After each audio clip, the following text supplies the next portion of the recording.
ونستغفره ونعوذ بالله من شرور أنفسنا وسيئات أعمالنا من يهده الله فلا مضل له ومن يضلل فلا هادي له أشهد أن لا إله إلا الله وأشهد أن محمدا عبده ورسوله اللهم صل وسلم على سيدنا محمد وعلى آله وصحبه ومن تبعهم بإحسان إلى يوم الدين وقال يا أيها الذين آمنوا اتقوا الله حق تقاته ولا تموتن إلا وأنتم مسلمون وقال يا أيها الذين آمنوا اتقوا الله وقولوا قولا سديدا يصلح لكم أعمالكم ويغفر لكم ذنوبكم ومن يطع الله ورسوله فقد فاز فوزا عظيما.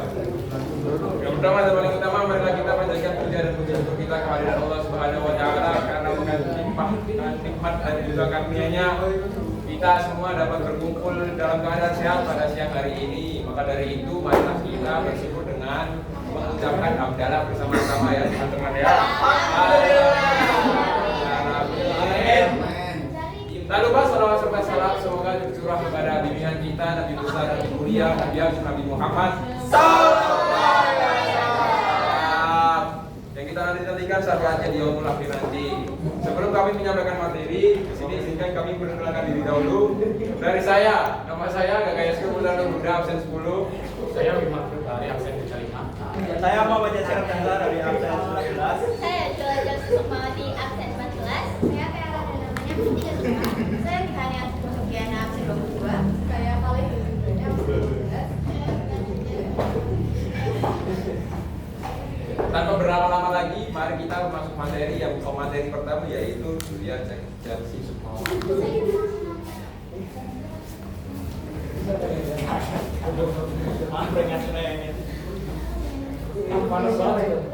Juga. Baik di sini. Baik di sini. Saya Jualan Sukmawati akan menjelaskan tentang bagian awal yaitu dengan judul peradaban Islam pada masa modern. Teman-teman udah tahu belum sih Islam pada masa modern itu gimana? Enggak, belum tahu. Saya akan sedikit memaparkan tentang materi. Pada Islam pada masa modern ini, menurut Al-Quran itu dimulai dari abad 1800 hingga sekarang, yang dimana masa kebangkitan Islam ini disebut dengan masa modern.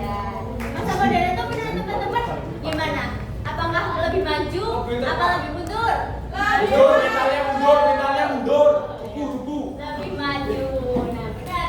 Nah, masa modern ini ditandai dengan adanya kesadaran umat Islam yang dimana mereka tuh sadar akan pentingnya kemajuan di era digital seperti ini. Jadi terbuka, lebih terbuka sama pandangan-pandangan lagi. Terus kesadaran umat Islam ini adanya juga dorongan oleh ingin maju dan berbagi di berbagai bidang dalam kayak pengetahuan, teknologi. Karena kalau kita ketinggalan pengetahuan, apalagi ketinggalan teknologi, kita biasanya disebut apa sih? Nolep ya? Ya. Atau orang yang muda. Tetapi dalam kondisi Islam pada masa modern ini masih dengan didasari rasa iman dan Islam. Jadi kemajuan tetap maju dan tetap kita berubah seiring berkembangnya zaman, tapi tetap berpedoman pada Islam gitu. Nah, gerakan modernisasi atau pembaharuan itu didorong oleh 3 faktor. Yang pertama itu pemurnian ajaran Islam. Pemurnian ajaran Islam dari unsur-unsur asing yang dipandang sebagai penyebab kemunduran Islam. Nah, Islam itu ingin kembali kepada ajaran Islam yang murni. Sekarang tuh kan banyak ya kontroversi Islam yang golongan ini harus kayak gini gitu kan. Pasti teman-teman kadang juga bingung mempercaya yang mana ya kan. Nah, makanya di sini tuh gerakan modernisasi itu pengen banget didasari dengan rasa Islam yang benar-benar murni atau pure Islam gitu. Jadi tanpa adanya apa ya kayak perbedaan ini, kesamaan ini gitu. Terus unsur-unsur ini itu yang dianggap menyebabkan kemunduran umat Islam. Maka dilakukan gerakan untuk menyaring dan membersihkan ajaran Islam dari hal-hal yang tidak sesuai. Terus yang kedua ada menimbang gagasan-gagasan pembaruan dan ilmu pengetahuan dari Barat. Hal ini dilakukan dengan mengirim para pelajar Muslim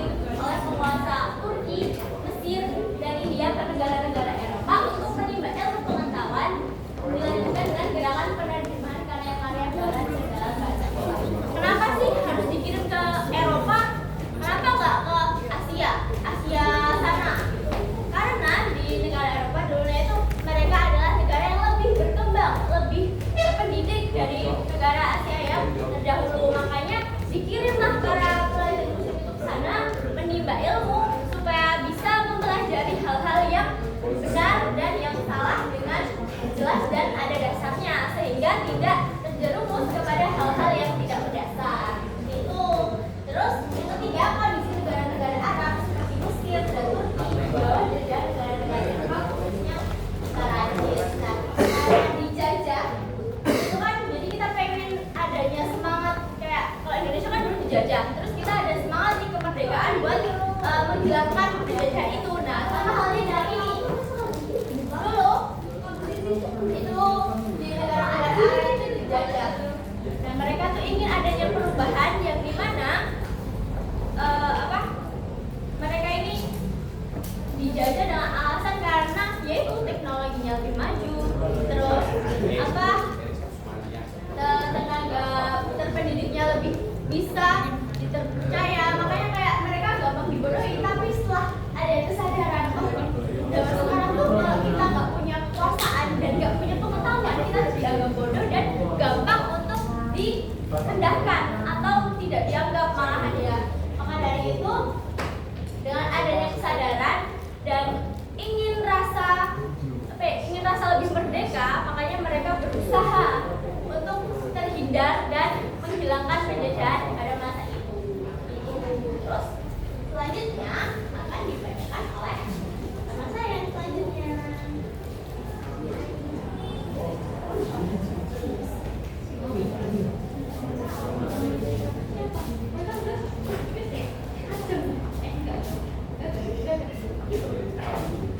Ya, jadi teman-teman di sini saya akan menjelaskan tentang tokoh-tokoh Islam pada masa modern.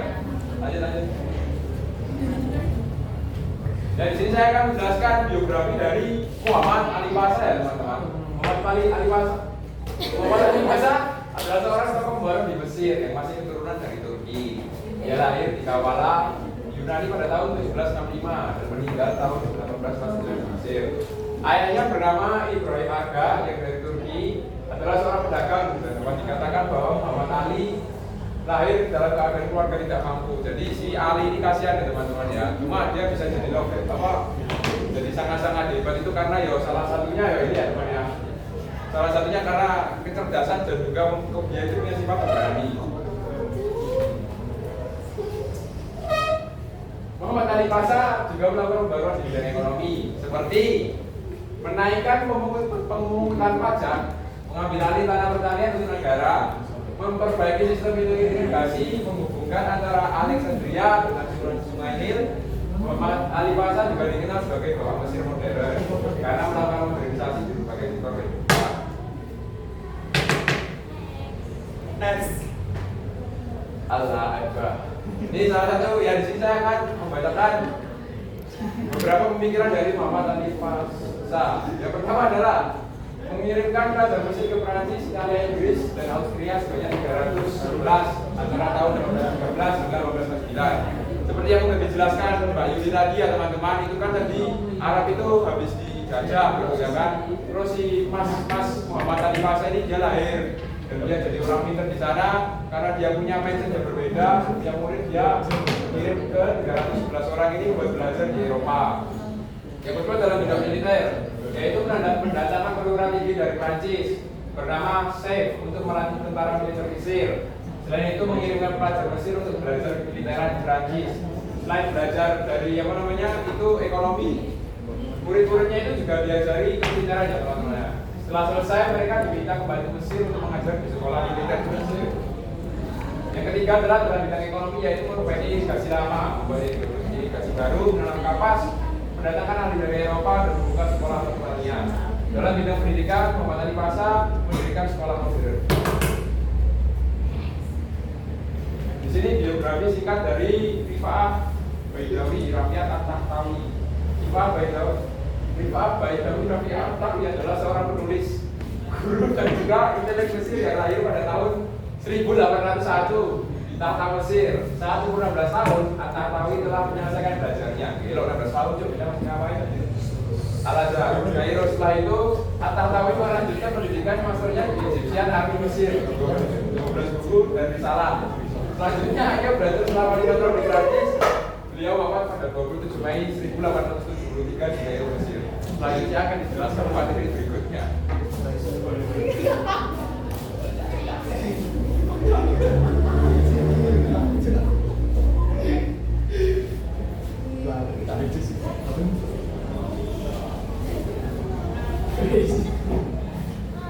Baik, materi berikutnya yaitu adalah pokok pendidikan Al-Kahtawi. Yang pertama adalah bidang pendidikan.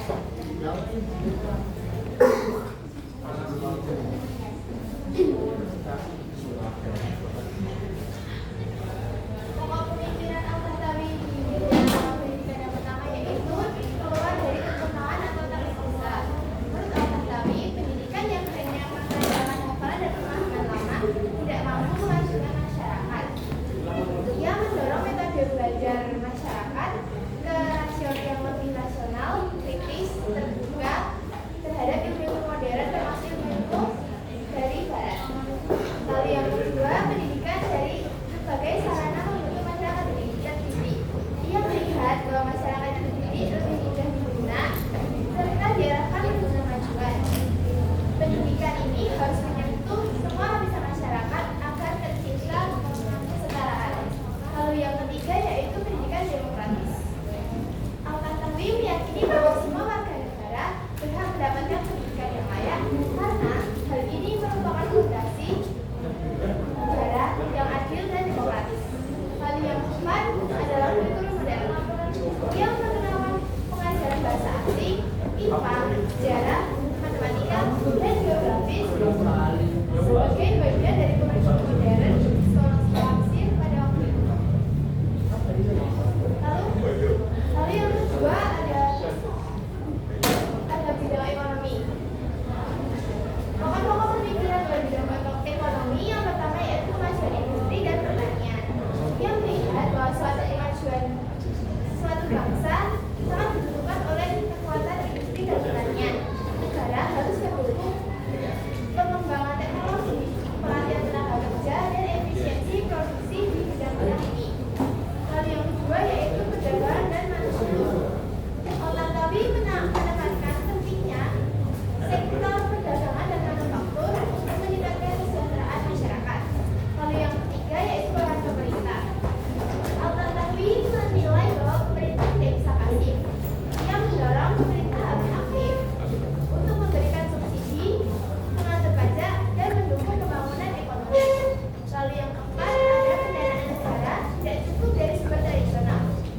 Dalam pemikiran klasik, pendapatan negara hanya bersumber dari zakat, harta rampasan perang, dan jizyah.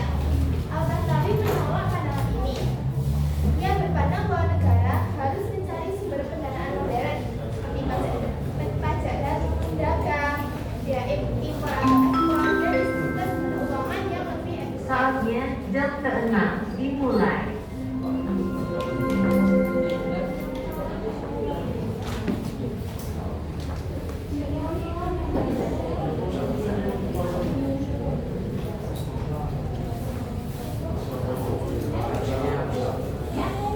Lalu ada Jamaluddin Al-Afghani. Jadi Jamaluddin Al-Afghani ini lahir pada tahun 1839 asli di Afghanistan dan meninggal dunia di Istanbul pada tahun 1827 Masehi.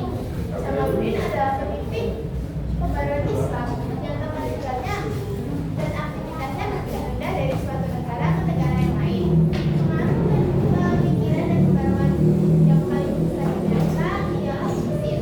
Oleh karena itu, meskipun pada masa kecilnya dihabiskan di Afghanistan,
itu mengajar di Al-Azhar dan puncak karirnya pada tanggal 3 Juli 1899. Nah, beliau ini sangat mengedepankan modernitas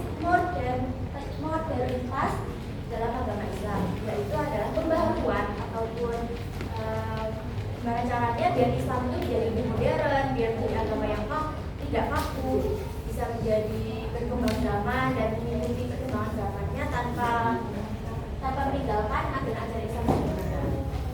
Nah, jadi kayak contohnya nih yang di masa sekarang itu kan kita ada kayak itu kan ada Universitas Islam ya. Nah itu tuh mencerminkan banget gagasan Muhammad Abu ini, karena Islam dan pendidikan itu bisa berjalan selaras tanpa harus meninggalkan salah satunya. Ini kayak contoh kita belajar ilmu kayak pengetahuan, matematika, itu tuh bisa diselaraskan dengan ilmu agama tanpa kita harus meninggalkan salah satunya. Yang kedua, kan sering banget itu kita dapat dalil atau hal-hal yang berbau agama itu gak dicek dulu atau kayak kita langsung percaya tanpa tahu kebenarannya. Dan ini tuh sangat ditentang oleh Muhammad Abdul karena beliau itu pengennya setiap umat muslim itu mengkaji terlebih dahulu apa yang akan dicerna gitu. Kita dapat dalil, kita harus lihat dalilnya itu dari sahih atau enggak, kita harus mencari tahu kebenarannya itu benar atau tidak. Jadi kita tuh gak perlu mentah-mentah apa yang kita dapat dari Al-Hadid dengan membawakan selanjutnya ini ada pemikiran Muhammad Abdul ya dari pendidikan, integrasi program hukum dan agama, menyeimbangkan aspek fikih, akademik dan psikologi. Dua, pintu ijtihad. Nah teman-teman ada yang belum tahu belum nih ijtihad itu apa? Gak tahu. Apa ya? Ijtihad itu sendiri merupakan gagasan berbentuk ijtihad di dalam menafsirkan kembali ajaran Islam. Jadi itu ijtihad itu singkatnya itu berpikir kritis seperti yang aku sebut tadi, berpikir kritis atas ajaran atau mencari ilmu Islam. Kayak dalil-dalil itu kan kayak kalian sering nggak sudah dalil-dalil yang mengatasnamakan agama tapi ternyata sesat kan banyak apalagi yang berkembang di zaman sekarang ya. Jadi untuk mengetahui itu berpikir itu jangan sampai kalian itu terjerumus hal-hal yang tidak diperlukan. Dan itu adalah Islam adalah ajaran nasional yang berjalan dengan asal terkait pengetahuan bersama. Jadi kan sebelumnya Islam itu kayak beliau itu pengennya Islam itu juga dipandang sebagai agama yang statis. Agama yang statis itu agama yang kaku, agama yang tidak bisa berjalan dengan kemajuan. Jadi kayak di situ-situ saja. Nah, dari Muhammad Abdul itu pengennya ada kemajuan dan kemajuan di Islam sendiri. Contoh bisa menjalankan tradisi budaya dan kewajiban agama. Misalnya nih ada ritual, ada kan nggak ada di Islam kan, tapi itu seharusnya kita sudah tetap menghormati suatu agama atau adat di daerah tertentu. Di Islam sendiri yang beberapa mazhab, itu di beberapa mazhab itu ada Syafi'i, Hanafi, Hambali dan lain sebagainya. Setiap mazhab itu nanti itu ada peraturan sendiri yang berbeda.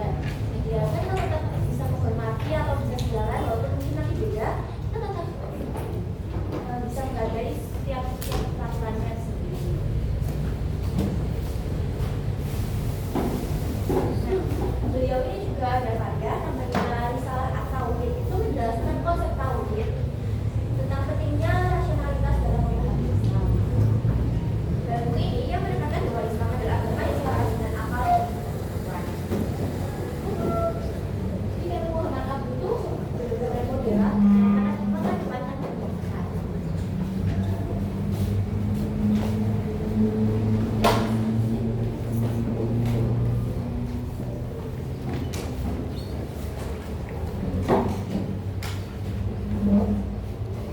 Yang kedua adalah Rasid Muhammad Rasid itu merupakan ulama atau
beliau paling suka karena mendepankan hak sekularisme. Ini beliau pengennya membentuk pemerintahan yang syariah. Itu dengan pemerintahan dengan menetapkan ya, karena menetap itu benar-benar berpikir kalau misalnya Islam dan yang lain itu bisa selaras. Jadi kita nggak yang terlalu konservatif gitu, nggak terlalu kuno. Kita nggak bisa terdepan terhadap perubahan, terhadap globalisasi. Jadi Rashid Ridho ini dapat beberapa kecaman seperti ada yang mengangkat nama-nama identitas beliau juga karena pemikiran-pemikirannya yang dinilai terlalu konservatif atau terlalu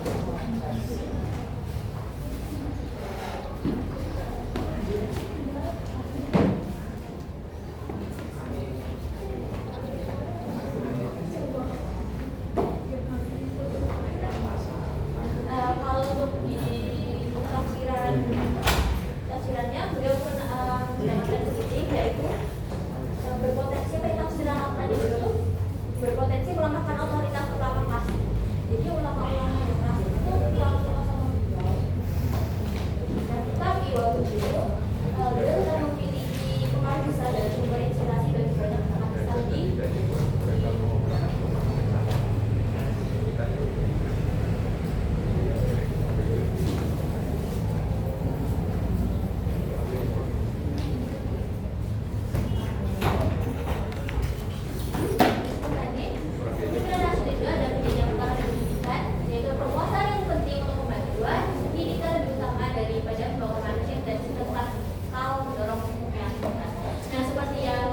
seperti tadi, Muhammad Rashid ini tuh lebih suka membangun pemerintahan yang berbasis syariah. Jadi beliau nggak mengedepankan pendidikan, pengetahuan itu beliau nggak menekan itu seperti yang sebelumnya Muhammad Rashid itu benar-benar menekankan tentang pendidikan. Kalau beliau diutamakan hal yang lain. Makanya pendidikan utama. Yang kedua ada pembangunan hukum. Beliau menolak fanatisme menggunakan akal dalam tafsir dan kehidupan dari sistem khalifah. Nah, beliau ini pengennya sistem kepemimpinan kepemimpinannya kembali ke khalifah. Dan bisa representasi agama. Islam harus dinamis, toleran dalam mazhab, menghargai kebebasan individu serta memahami ajaran secara nasional dan kontekstual. Nah, teman-teman ini kita di dunia ini ada berapa mazhab sih? Ada berapa sih Kak? Nah, itu jadi ada 4 mazhab. Yang pertama ada Hanafi, Hambali, Syafi'i, Hanafi. Nah, tapi kalau di Indonesia ini tuh mazhabnya cuma mazhab Syafi'i ya teman-teman. Jadi kalau teman-teman bingung antara Rashid Ridho sama Muhammad Abdul, itu singkatnya Muhammad Abdul itu lebih merelevankan atau lebih modernitasnya Islam. Tapi tidak langsung secara politik ya. Kalau Muhammad Abdul tidak secara politik, kalau Rashid Ridho ini secara politik teman-teman. Jadi harus mengatur pemerintahan dan masyarakat secara langsung dan secara syariah. Materi selanjutnya kan dijelaskan.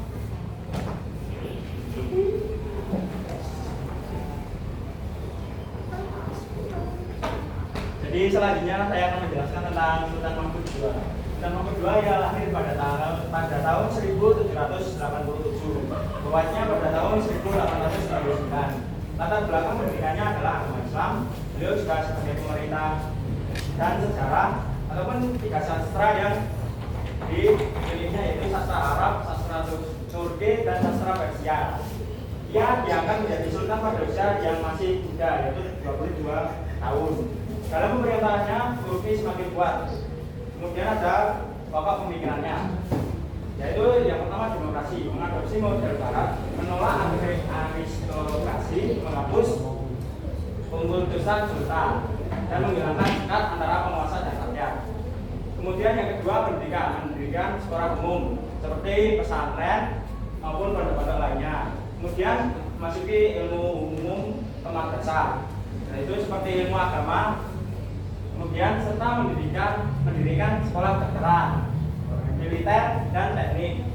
Kemudian yang ketiga memperkuat angkatan militer membentuk KOP baru tahun 1826 sebagai pelatih dari Mesir. Kemudian pokok acara lainnya yaitu mendirikan atau menghapus pengutusan TP Marif untuk mencetak tenaga ahli di bidang tenaga administrasi, yaitu sebagai akuntansi atau bidang yang mari oleh ilmu pengetahuan sosial. Kemudian selanjutnya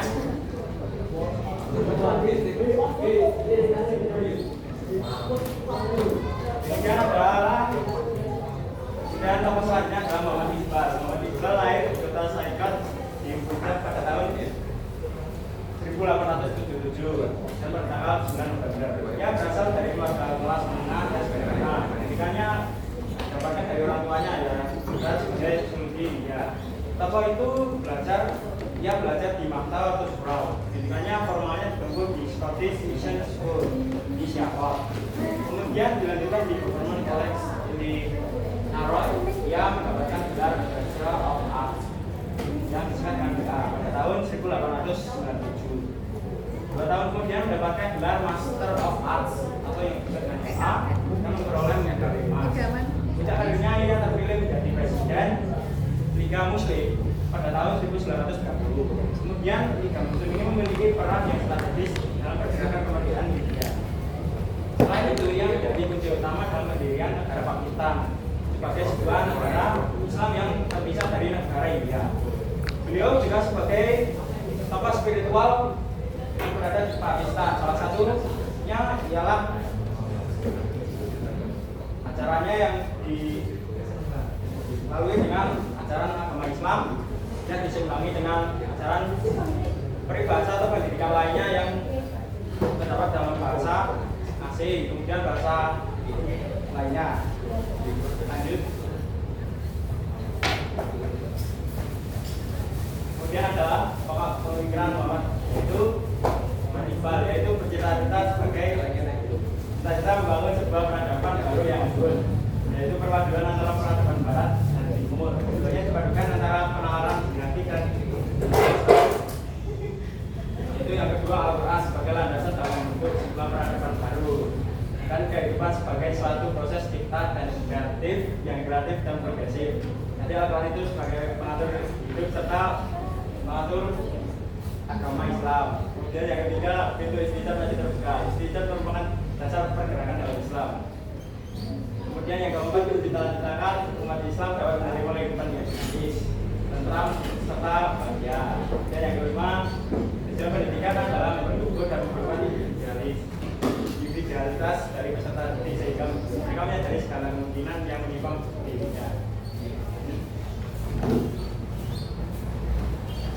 Pada Bapak yang buat siapakah beliau? Beliau adalah seorang mahasiswa yang adalah pahlawan nasional Indonesia yang merupakan pendiri Muhammadiyah. Beliau adalah putra keempat dari 7 bersaudara dari Kiai Haji Abdul Bahar. Dari Haji Abdul Bahar belajar Al-Quran dan menjalankan keislaman langsung dengan bapaknya. Dia juga sebagai komit di Masjid Gede Kauman di Jakarta. Selain belajar bersama ayah dan ayahnya, beliau juga belajar bersama ulama besar lainnya. Salah satunya Kiai Haji Hashim Asy'ari yang merupakan pendiri Nahdlatul Ulama. Masuk pada pokok pemikiran Kiai Haji Anwar. Yang pertama, tujuan utama pendidikan Islam. Tujuan utama pendidikan Islam adalah membentuk manusia yang lebih alim dalam agama, memiliki pandangan luas, dan paham tentang masalah ilmu keduniaan. Yang kedua, pendidikan harus mencetak manusia-manusia yang berjuang nasionalisme dan patriotisme sehingga bersedia berjuang untuk kemajuan masyarakat. Yang ketiga, materi pendidikan harus meliputi pendidikan moral dan akhlak, pendidikan individu dan pendidikan kemasyarakatan. Yang keempat, model pendidikan. Model pendidikan memasukkan 2 jenis pendidikan, yaitu pondok pesantren dan sekolah umum. Dalam pengajarannya menggabungkan sistem pengajaran pesantren dan sekolah barat. Masuk pada biografi Kiai Haji Hashim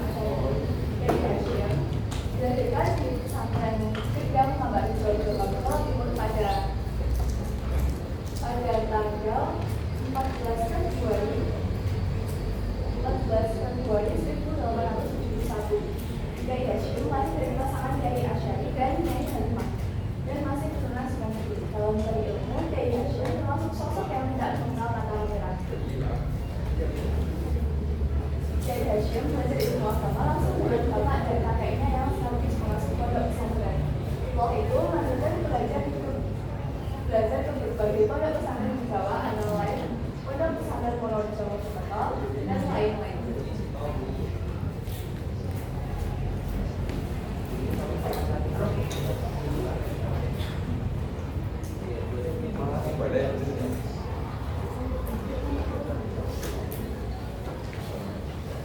Saya akan menyampaikan pemikiran-pemikiran Kiai Haji Jenderal Sumardi. Beliau adalah seorang pendiri Nahdlatul Ulama yang sangat berpengaruh terhadap keagamaan kebangsaan hingga pendidikan yang ada di Indonesia. Pertama, dalam bidang tasawuf, Kiai Hasyim banyak dipengaruhi oleh Imam Al-Ghazali. Beliau menekankan bahwa tasawuf itu sangat penting untuk memperbaiki perilaku umat Islam yang sesuai dengan prinsip ajaran Islam. Yang kedua, dalam melawan penjajahan Belanda, Kiai Hasyim Asy'ari ini mencetuskan jihad pada tanggal 2 Oktober 1945 yang sekarang diperingati sebagai Hari Santri Nasional. Yang ketiga, dalam bidang politik, Kiai Hasyim Asy'ari mengajak para umat Islam untuk membangun dan menjaga persatuan. Yang keempat, dalam bidang pendidikan, Kiai Hasyim mempunyai pandangan bahwa tujuan pendidikan itu bukan hanya untuk mencari ilmu pengetahuan, tetapi juga untuk membentuk karakter yang baik. Jadi pendidikan menurut beliau adalah harus seimbang antara kecerdasan dan akhlak. Pengaruh Islam pada masa modern di Indonesia yang saya ketahui biasanya muncul organisasi seperti Nahdlatul Ulama, Muhammadiyah, terus Al-Jamiyah dan lain-lain. Terus organisasi perguruan tinggi yang pertama adalah organisasi Universitas Islam Indonesia yang berdiri pada 20 Februari tahun 1951.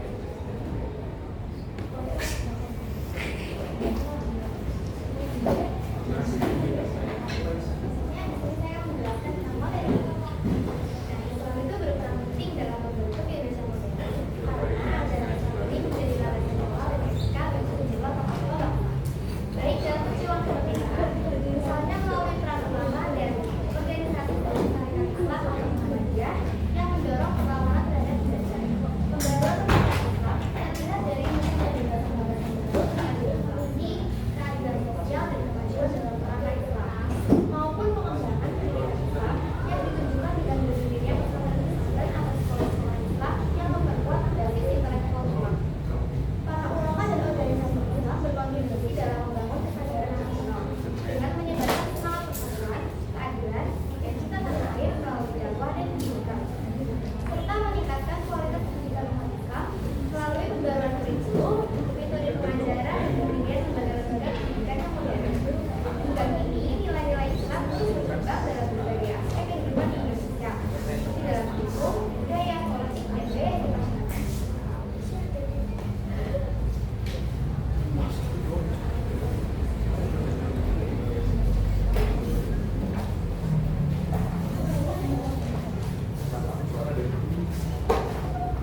Izinkan saya membacakan surat Luqman ayat 27.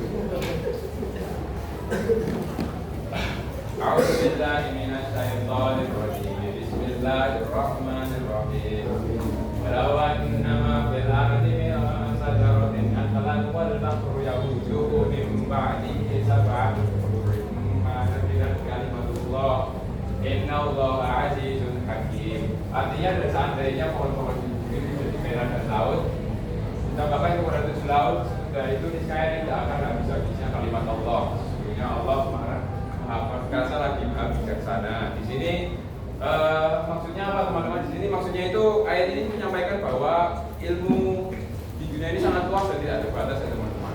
Apalagi seorang muslim itu ada hadisnya juga, setelah berilmi faridatun ala kulli muslim, yang artinya sesungguhnya salah satu ciri seorang muslim itu adalah yang menuntut ilmu. Dan kalau bisa, kalau menuntut ilmu itu niatnya ya karena Allah, biar dapat pahala dan juga berkahnya. Ya, terima kasih.